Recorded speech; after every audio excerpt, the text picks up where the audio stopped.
Bonjour, c'est Jules Lavie pour Code Source, le podcast d'actualité du Parisien. Depuis le 7 janvier, un homme de 59 ans, Franck Chevalier, est mis en examen pour assassinat et abus de faiblesse. L'enquête est en cours et on ne sait pas encore si la justice va décider de le juger ou non. Lui clame son innocence. L'homme, un ancien standardiste, est soupçonné d'avoir tué pour un motif financier l'une de ses proches, Christine Clary, 67 ans, morte en septembre 2020 en Corse, apparemment pendant une noyade sur une plage de Porticcio, mais la cause exacte de sa mort est un mystère. Ce fait divers est raconté par Damien Delsoni, chef du service police-justice du Parisien.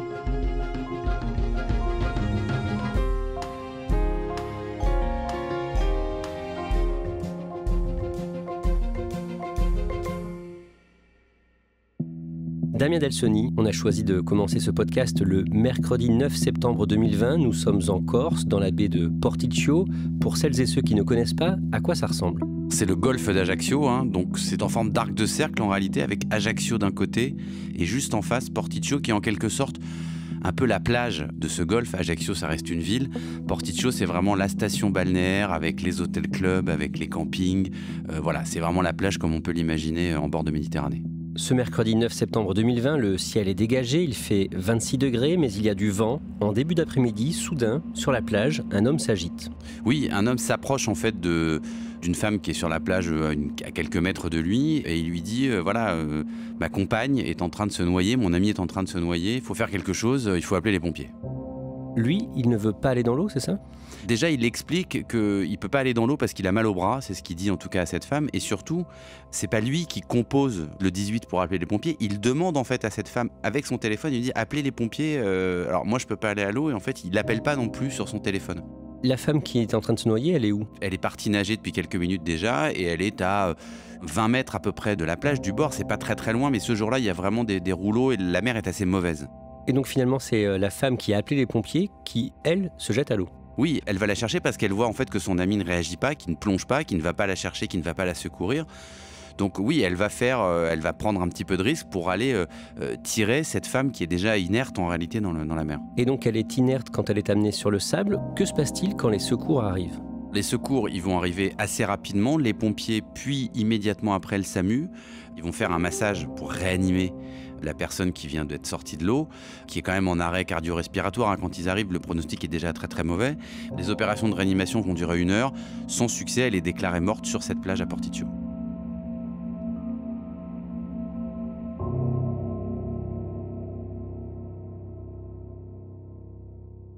Qu'est-ce que l'on sait au départ sur ce couple, sur cet homme qui était sur la plage et la femme qui s'est noyée dans la mer ? Il s'est présenté de diverses manières ce jour-là aux intervenants. C'est-à-dire qu'à la femme à laquelle il demande de l'aide sur la plage, il lui dit « c'est ma compagne ». Quand les secouristes arrivent, il dit c'est une amie, ce qui n'est pas tout à fait la même chose. Alors, ce qu'on sait après assez rapidement, c'est que ce couple, quand même, alors que ce soit un ami ou des compagnons ou des amants, c'est qu'ils passent leurs vacances dans un hôtel-club qui se trouve juste au-dessus de cette plage, à la Marina Viva, donc à Porticcio. Ils sont arrivés le samedi, c'est-à-dire 4 jours avant, et ils sont là pour 1 semaine en principe. Le jour même, la noyade est constatée par les autorités. Oui, alors elle est d'abord constatée au niveau médical, c'est-à-dire que le médecin du SAMU, il dit les opérations de réanimation ne marchent pas, donc le décès est déclaré. Il n'y a pas de suspicion qu'il se soit passé autre chose qu'une noyade. Les noyades, c'est assez fréquent en été, évidemment. C'est aussi assez fréquent en Corse, contrairement à ce qu'on pourrait imaginer. Et surtout, quand la mer est mauvaise comme ce jour-là, il y a quand même une enquête de gendarmerie qui est ouverte parce que c'est la routine en cas de décès. Mais il n'y a pas du tout d'éléments étranges à ce moment-là. Damien Delsoni, l'histoire aurait pu s'arrêter là. Oui, parce que donc le décès est déclaré, la victime est ramenée sur le continent pour être enterrée à la Courneuve en Seine-Saint-Denis. Elle habitait à ce moment-là dans l'Aisne, mais elle avait pas mal vécu en région parisienne. L'affaire est terminée, les enquêteurs de la gendarmerie font une rapide enquête, comme on dit une enquête d'essai, mais qui va durer quelques jours, qui est clôturée, et donc fin de l'histoire. Mais il va se passer quelque chose. Quelques semaines après le décès de cette femme qui s'appelle Christine Clary, plusieurs compagnies d'assurance, dont la MAF, découvrent que cette Christine Clary, elle a souscrit au cours des derniers mois et des dernières années 13 contrats d'assurance vie. C'est beaucoup.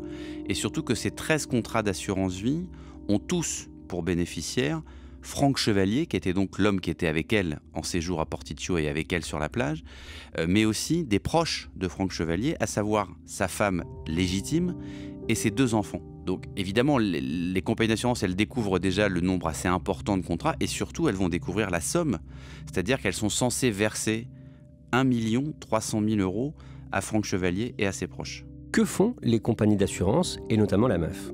Ils vont faire appel à un enquêteur privé, un détective privé, auquel ils vont confier une espèce d'enquête, une mission d'enquête, pour lui dire en gros, est-ce qu'il n'y a pas quelque chose de louche ou de suspicieux derrière ces contrats ? Le détective creuse les personnalités de cet homme, Franck Chevalier, 57 ans au moment des faits, et de cette femme, Christine Clary, qui avait 67 ans quand elle est morte. D'abord, cette femme, Christine Clary, elle était très seule. C'est une femme qui a travaillé toute sa carrière à la banque, à la BNP Paribas, mais qui était en arrêt maladie depuis assez longtemps en raison de problèmes psychologiques assez anciens. Elle a eu un syndrome anxieux qui a été confirmé par des examens médicaux à l'époque depuis en gros la fin des années 70, le début des années 80. C'est quelqu'un qui a été beaucoup en arrêt maladie et qui après a complètement arrêté de travailler. Mais en tout cas, on ne lui retrouve aucun ami, aucun collègue de travail. Et elle est aussi brouillée avec toute sa famille. C'est-à-dire que c'est quelqu'un qui effectivement évolue totalement seul, à part ce Franck Chevalier qui apparaît dans le paysage. Alors comment est-ce qu'elle a rencontré Franck Chevalier ? Depuis quand ils se connaissent ? Au moment des faits, ils se connaissent depuis quasiment 10 ans. Franck Chevalier, lui, il est standardiste dans un hôpital de la région parisienne, en Seine-Saint-Denis. Et c'est dans le cadre de son travail qu'un jour, il rencontre Christine Clary qui vient en consultation dans cet hôpital. Ils vont échanger, parler un petit peu de choses et d'autres dans les couloirs de cet hôpital. Et ils vont, en réalité, se trouver une passion commune. Lui, Franck Chevalier, en plus de son travail de standardiste, il fait de la radiesthésie. La radiesthésie, c'est un procédé divinatoire un peu ésotérique qui consiste à travailler sur les ondes. Alors, vous savez, c'est ces gens qui parfois se promènent avec un pendule pour trouver une source ou pour même rechercher des gens disparus. C'est vraiment pas une science, c'est vraiment une espèce de croyance. Mais lui, il est très passionné par ça et il se trouve que Christine Clary aussi a une attirance pour la radiesthésie. Et donc, ils vont se découvrir cette passion commune et leur relation, elle va démarrer comme ça. Et une vraie relation se noue entre eux. Ils vont devenir amis. Lui va même évoquer vraiment une espèce de fusion entre deux êtres. Ils ont 10 ans d'écart. C'est pas une histoire sentimentale et j'allais dire sexuelle au sens habituel du terme, mais il y a effectivement une complicité et surtout, pour cette femme qui est totalement seule d'habitude, la découverte d'une relation à deux. Ce qui est sûr, c'est que lui, Franck Chevalier, il a toujours gardé sa femme. Il vit avec effectivement sa femme, il a 2 enfants avec elle. D'ailleurs, sa relation avec Christine Clary, elle n'est pas clandestine dans la mesure où sa propre femme est au courant qu'effectivement, il a une relation alors amicale très forte, mais il n'y a pas de secret en réalité. Tout le monde connaît cette relation entre Christine Clary et Franck Chevalier. Damien Delsoni, autre élément révélé par le détective, Christine Clary était riche, elle avait des biens immobiliers. Elle a effectivement fait un héritage quelques années auparavant de ses parents. Alors elle était fâchée avec eux, mais c'était la seule personne qui a hérité des biens. Elle a hérité en réalité de 3 biens immobiliers. Alors c'est pas d'immobilier de luxe, mais la valeur de ces 3 biens immobiliers, c'est environ 600 000 €. Mais elle a tout vendu. Le détective privé, il s'aperçoit que ces 3 biens immobiliers, ils ont été soldés au cours de ces années où elle était la compagne ou l'amie de Franck Chevalier, et que non seulement ces biens ils ont été vendus, mais que surtout, il ne reste plus beaucoup d'argent de ces biens sur les comptes de Christine Clary, comme si en réalité tout avait déjà été dépensé. Lui, de son côté, Franck Chevalier, est présenté par le détective qui a travaillé pour les assurances, qui a enquêté, comme quelqu'un de dépensier. On va se rendre compte, et notamment le détective privé, que Franck Chevalier, il a un budget pour jouer qui est assez important. Pour jouer au PMU, les courses de chevaux, majoritairement, mais aussi à des jeux à gratter. Il a aussi, alors ça c'est plutôt les gendarmes qui le découvriront par la suite, mais une certaine attirance pour les massages et les prostituées. Donc oui, l'enquêteur il se dit, voilà, il a l'air d'avoir les moyens, en tout cas, de pouvoir jouer plusieurs fois par semaine des sommes assez importantes, que ce soit au PMU ou sur des jeux à gratter. On sait s'il travaillait encore à l'hôpital au moment du drame ? Oui, au moment du drame, il a toujours son emploi de standardiste dans cet hôpital. Ça n'a pas changé. Et Christine Clary avait donc souscrit 13 assurances-vie au nom de Franck Chevalier et de sa famille. Damien Delsoni, on en revient au début de ce podcast, le 9 septembre 2020, dans la baie de Porticcio. La date du drame est également un élément qui interroge les sociétés d'assurance. Elles se rendent compte, ces sociétés, que Christine Clary a, en plus des assurances vie, souscrit une convention, une assurance obsèques, prise en charge des obsèques. Ça veut dire, en gros, que les assurances prennent absolument tous les frais, rapatriement, enterrement, inhumation, etc., en charge.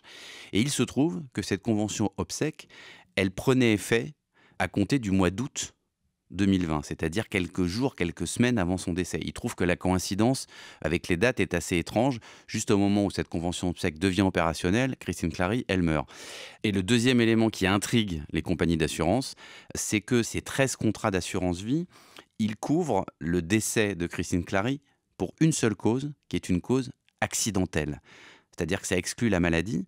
Donc ça veut dire que la personne qui souscrit ces contrats dit, voilà, vous me payez si je meurs accidentellement. Et évidemment, il se trouve que la noyade à Porticcio est un accident à ce moment-là. D'un mot, Damien Delsoni, tout ça, les compagnies d'assurance le transmettent à la justice. Le fameux détective privé qui a été mandaté par les compagnies d'assurance, il va rédiger un rapport d'enquête qu'il va envoyer directement au procureur de la République d'Ajaccio. Ça se passe au début du mois de janvier 2021.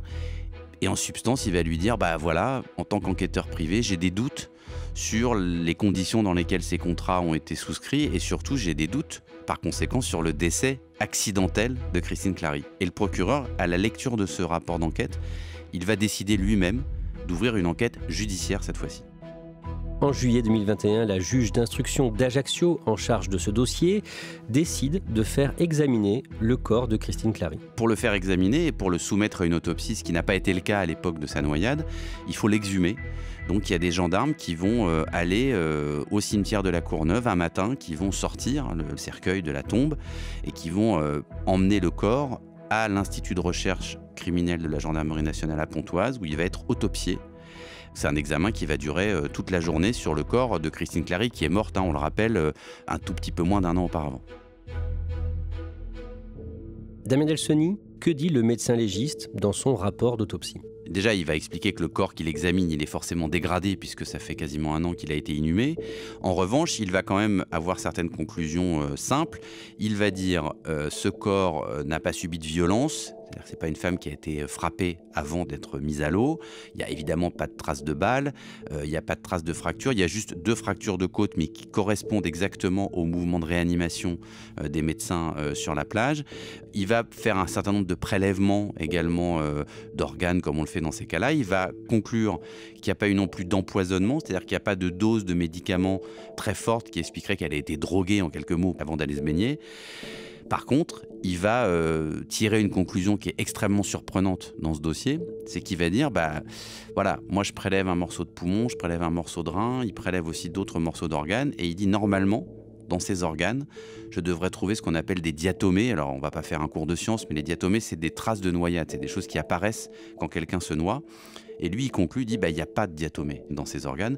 Donc, selon moi, médecin légiste, cette femme, elle n'est pas morte noyée. Alors du coup, est-ce qu'on sait comment est morte Christine Clary ? C'est un peu le problème de ce rapport d'autopsie, c'est que ce rapport d'autopsie, il dit ce qui ne s'est pas passé, c'est-à-dire il dit elle n'a pas été frappée, elle n'a pas été empoisonnée, elle ne s'est pas noyée. En revanche, il n'y a aucune ligne, aucun terme dans ce rapport d'autopsie qui permet de savoir de quoi est morte Christine Clary. Au tout début de cette année 2023, Damien Delsoni, le jeudi 5 janvier, Franck Chevalier est interpellé. Il est interpellé en région parisienne, à son domicile en Seine-Saint-Denis, et il est placé en garde à vue pour assassinat et pour abus de faiblesse accessoirement, mais surtout pour assassinat, ça veut dire pour un meurtre avec préméditation. C'est-à-dire qu'à ce moment-là, les enquêteurs ils ont travaillé pendant pas mal de mois, ils ont acquis la certitude que non seulement Christine Clary n'est pas morte accidentellement noyée, mais que Franck Chevalier est derrière cette fausse noyade. 2 jours plus tard, le 7 janvier, Franck Chevalier est mis en examen pour assassinat et abus de faiblesse. Il est placé en détention provisoire. Damien Delsoni, vous avez pu parler à l'avocat de Franck Chevalier. Lui clame son innocence et cette avocate est plutôt confiante. D'abord, elle ne comprend pas pourquoi son client est toujours en prison au bout de 6 mois et qu'il a été mis en examen pour assassinat, parce qu'elle dit mais on ne sait pas de quoi cette femme est morte. On ne sait même pas si l'origine de sa mort est une mort violente. Elle peut très bien avoir fait un malaise, un AVC, un infarctus dans l'eau, etc. Elle dit ça n'est pas expliqué par l'autopsie. Elle dit on met Monsieur Chevalier en détention et en examen pour assassinat alors qu'on ne sait même pas si Christine Clary n'est pas morte de cause naturelle, même si on exclut la noyade. Mais en tout cas, c'est assez hallucinant pour elle de savoir que quelqu'un peut être mis en examen pour assassinat alors qu'on ne connaît même pas les causes de la mort de la victime. Parce qu'un malaise cardiaque dans l'eau, ça pourrait correspondre au rapport d'autopsie ? En tout cas, ce n'est pas contradictoire avec ce que constate le médecin légiste, d'autant qu'a été versé à l'enquête le dossier médical de Christine Clary, et c'est quelqu'un qui avait quand même quelques pathologies. Elle souffrait de diabète, elle était traitée pour ça, elle était traitée aussi pour de l'hypertension artérielle, donc c'est pas quelqu'un qui est en très très bonne santé, donc elle peut très bien avoir fait un malaise, et ça, c'est pas du tout exclu par le médecin légiste. On ne sait pas encore quand cet homme sera jugé, ni même s'il sera jugé un jour, il peut encore y avoir un non-lieu. C'est une affaire tout à fait exceptionnelle, Damien Delsoni. Oui, parce que d'abord, c'est ce scénario, cet accident, cette noyade qui a l'air évidente et puis qui d'un seul coup devient une espèce d'énigme criminelle. Mais surtout, ce qui est très perturbant, c'est que il y a quelqu'un à qui on peut faire un certain nombre de reproches et trouver un certain nombre de côtés un peu sombres, mais il y a quelqu'un qui est en prison pour assassinat, alors qu'on ne sait pas, techniquement, médicalement parlant, si la victime est morte par une intervention extérieure et surtout, a priori, elle n'est pas morte de mort violente, donc c'est très perturbant.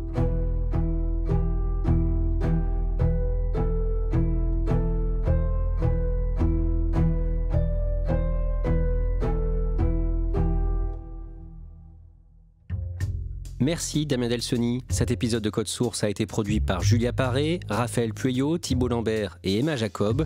Réalisation, Julien Moncouquiol. Code Source est le podcast quotidien d'actualité du Parisien. Nous publions un nouvel épisode chaque soir de la semaine, du lundi au vendredi. Abonnez-vous sur une application audio pour nous retrouver facilement. Par exemple, Apple Podcast, Google Podcast, Spotify ou encore Amazon Music. Vous pouvez nous écrire pour nous faire des retours. codesource@leparisien.fr.